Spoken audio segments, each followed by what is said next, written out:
Our title for the conference is Sustaining Innovation. And really, we're looking at building innovation into everything we do, but in a sustainable way. That's sustainable for people, for technologies, for our students, and we hope for the environment as well. So we had some really, really interesting parallel sessions and keynote sessions yesterday. A very warm welcome to the RIDE 2023, Sustaining Innovation. Today is our practice day. Yesterday we had more of a focus on research. Today there's more of a focus on practice, but of course it's research-led and research-informed and scholarship of practice that we're engaging with. So I'm really delighted that our first keynote speaker, Dr. Melissa Highton, is here with us. Melissa is Assistant Principal for Online and Open Learning and Director of Learning, Teaching and Web Services at the University of Edinburgh in Scotland. She's an inspirational digital leader responsible for the university's strategic priorities in digital and distance learning on global platforms.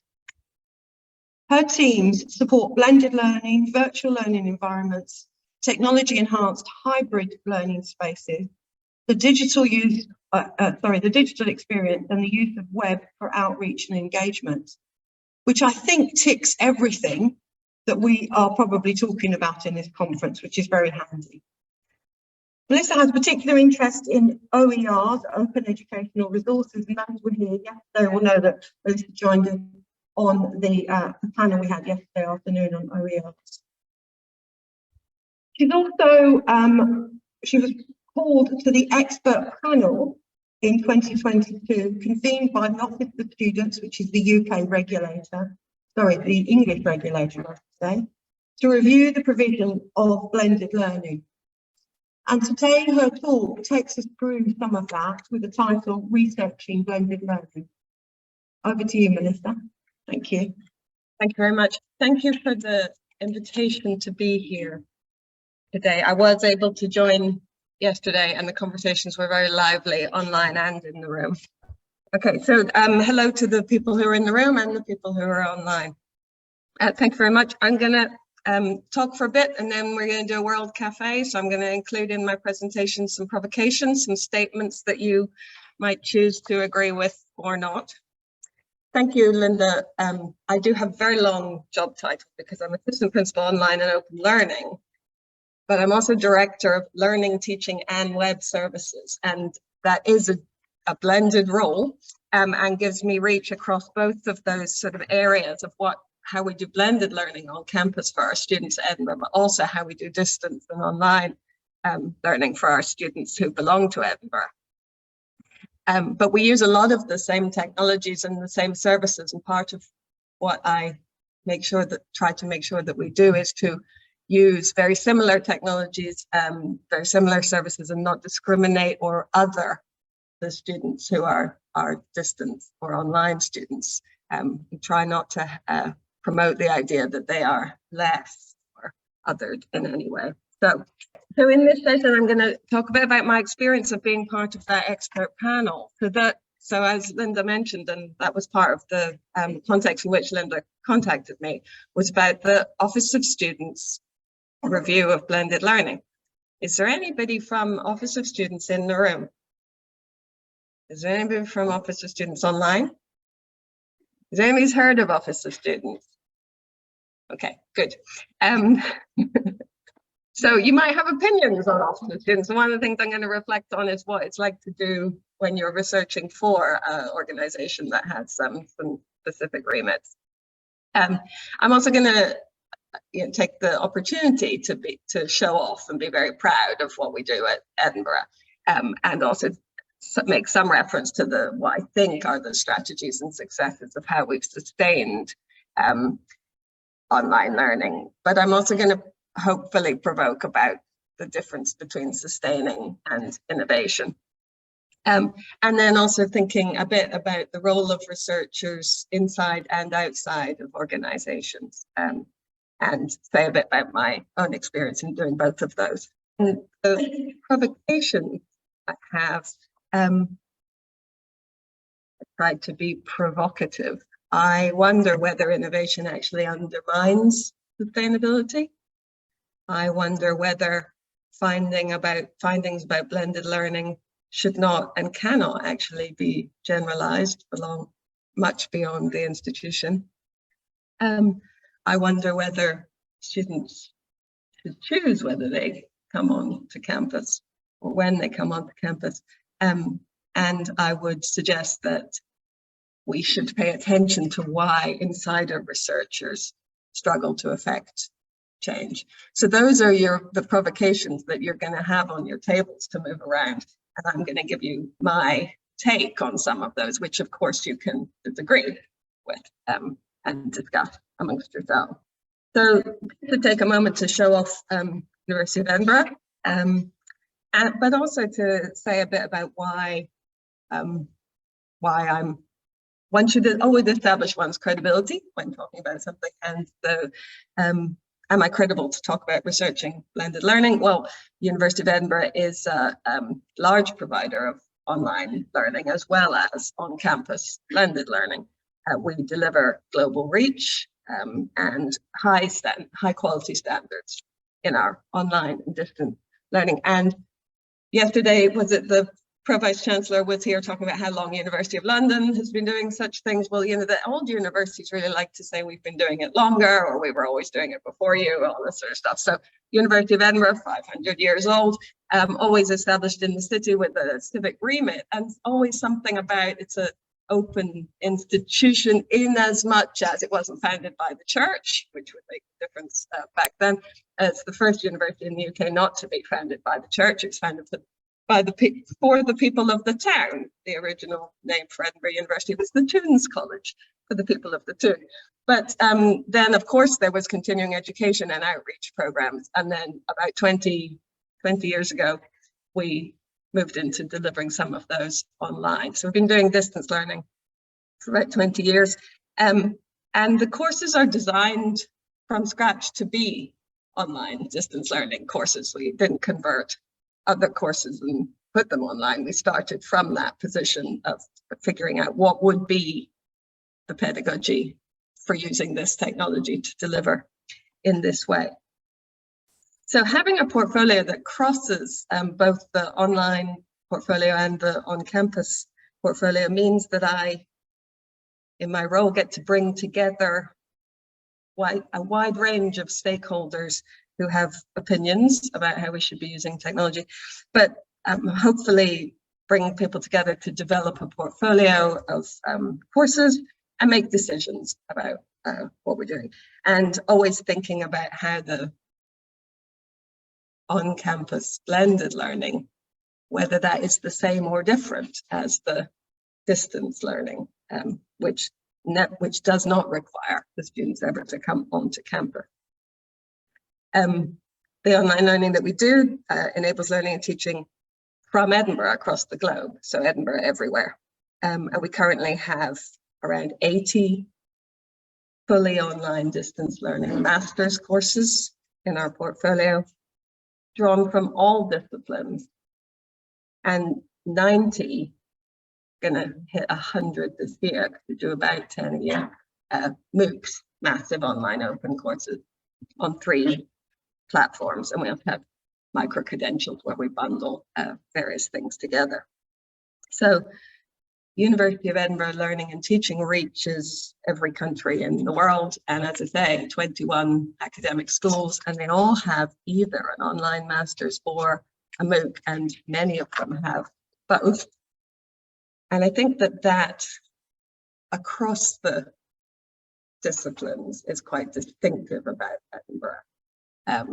Rather than focusing on a particular business area for online learning, we go across all of the disciplines, and that's partly about our belief that you can teach any subject online distance. So this is just a graphic to show off how long we've been doing it, how broadly it is. So the MOOCs reach about 4 million learners. The online masters are lots of courses, smaller groups, of course, for online masters.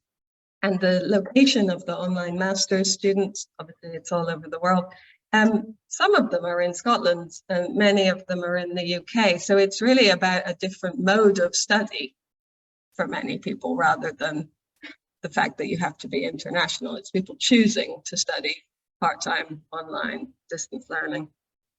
This population of students, actually, the online, so this is PGT, postgraduate taught online students, actually have higher level of satisfaction and sense of belonging than the on-campus students do currently.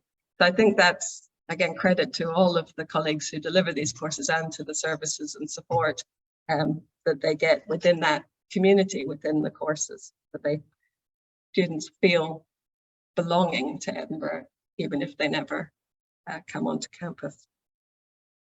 So, yeah, so I, as well as being a practitioner, running the services and support in this portfolio, I also get to do research and blog sometimes and get invited to sit on review panels and talk about what other people are doing. It's always very interesting to do reviews of the provision at other institutions.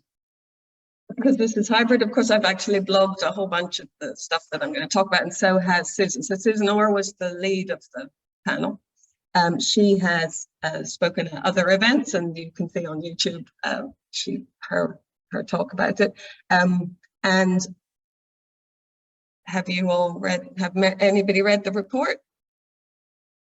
People, I have a copy of it, but that's available for you to read. And I've blogged about the experience of being on that panel.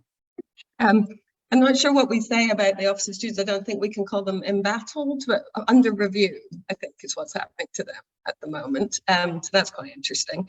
They are also recruiting. There's a number of jobs going if you want to work for the Office of Students. They don't actually hold any sway in Scotland currently. And so I was able to approach the task as a disinterested researcher, not an uninterested researcher, but a disinterested researcher, and joined the panel we looked at the provision, where we were researching a snapshot in time at a number of different institutions of different sizes and shapes, and asking them approximately the same question and trying to draw out some findings that could be generalized. So do read the report. I wouldn't stray far myself from the way Susan presents it and describing our findings and the recommendations, but I will be interested to see how it plays out, because the thing about a snapshot in time, everybody's mentioning COVID. I mean, in our interviews, people were mostly describing still the years that everybody had been in lockdown, which I don't know that gives a particularly real snapshot of blended learning, but the recommendations were for institutions going forward. In terms of the difficulty of researching, the fact that there's no agreed definitions of blended learning was very challenging for the panel. And we, tried to read a number of important books by some of the people in the room searching for an agreed definition. We eventually had to settle on one which centered around not so much what was in the blend, but that it was a deliberate and thoughtful blending, because that's where the differences, I suppose, that you might see in the patterns and designs. So a thoughtful blending of modes of teaching. And we spent some very enjoyable conversation thinking about what the difference between a blend and a mix, lots of metaphors around, particularly domestic metaphors, whether your blend is like tea or whiskey or a smoothie. Is it alchemy, where the carefully selected different ingredients are brought together to create a new high quality, desirable experience? Or is it somewhere where all the fresh ingredients and the overripe bits are pushed in together and you push extra hard for a couple of pulses to just break down the lumps of the legacy material and end up with a kind of mush at the end? And the process of making a good blend, is it something anyone can do with some good basic kitchen equipment, or is it something that you need years of training to be able to do? Is it a binary task? Are we talking about blending just two modes of things? Or is it in fact many different elements? Who are our master blenders? Are they our best technicians? Are those different people? So in Susan's talk that I've linked here, she talks about embroidery and how you can see the different threads through something making up a pattern. I'm, obviously going to go for tartan, where the different colors you can see all the way through, creating a familiar pattern, but in lots of different styles. When I was at school, we used to blend, you use chalks in art, and then you would use your finger to just kind of blend over the edges. Well, obviously now we would probably use Insta filters and Photoshop, but so there's obviously a digital element in how we smooth and blur the transitions and edges of blends. But the context of the report was really key. It's a snapshot at a certain time and a certain regulatory environment. The weaponizing and particularly demonizing of online delivery, particularly the recording of lectures, was really palpable at that time, particularly in the media, and particularly driven, I think, by parents' understanding or assumptions about what it meant to be recording lectures. And for institutions who had been recording lectures before lockdown, so I was interviewed several times by other researchers saying, will Edinburgh continue to record lectures after the pandemic? Yes, we were recording all of our lectures before the pandemic, and that seemed to be a concept that people weren't quite clear about. And recorded lectures continue to be transformative in terms of accessibility, and much in demand. Wherever they are available, they are widely used by students. So I suspect that lecture recording will continue to be a contested area in many universities for some time. But those institutions that have the infrastructure and the services in place, it's becoming one of the easiest elements of the blend, if you can lower the barrier to doing it by putting kids in as many teaching rooms as possible and making it one press, or integrating with your timetabling system and your VLE. It's actually a great way to get people doing blended learning, because it's actually one of the easier elements. So that infrastructure and services in place, I think, is really key. And perhaps one of the contributions that I made to the review was the engagement with the heads of e-learning from each of the providers. So that wasn't a group who were initially included as who we were going to speak to, and I said very strongly that I thought that was a group of people who we needed to be speaking to. We can't assume that all universities have the same or equivalent educational technology and digital services in place. There is diversity in the sector, and that's a good thing. And if you have large groups of IT staff and good learning technologists, and your lectures recording services integrated with your VLE and your timetable and your in-room AV, you will be taking quite different approaches to what the elements of your blend include. So then I suppose this is the first provocation, is that actually institutions are inimitable. The context is inimitable, and findings about blended learning cannot and should not be generalized beyond the institution. There isn't a general or broad statement that we can make inferring very much about blended learning, because it's so specific to the institutional context and the time. So although it's tempting to do so, I would suggest that findings about blended learning cannot and should not be generalized. The recommendations from the panel, and these are the ones that are particularly dry. Now, a couple of people suggested that this review would have been better done by professors of pedagogy and such, but I think that kind of misses the point about doing this kind of review. You shouldn't have to be a professor of pedagogy to understand what your university's blended learning offer is. And if you can't explain it on your website to parents and students, then you can't be surprised that they or the regulators don't understand what you're doing. The fact that university websites are full of out-of-date jargon, not a surprise finding. Neither is the fact that students and staff need good digital skills for tasks that they must do, nor is the fact that quality teaching is not dependent on modality. There's good teaching online in blended modes, as there is on campus, but digital doesn't fix bad teaching, and it never has. So there were a raft of recommendations in the report. My big takeaways for operational strategic teams supporting blended learning are: check your website. Are there still random pages from COVID where all and sundry tried to describe blended learning in strangled and stretched and obscure terms, and do the pages contradict each other? And I'm making no claim for Edinburgh being any better at this than anywhere else. I'm quite sure that our website, because it's devolved locally, as it is in many institutions, has a lot of out-of-date information on it, but I would encourage you to review that. If a lay person looking at your website can't understand it, then that is on the institution. Check your digital estate. Technology proliferated and overlapped.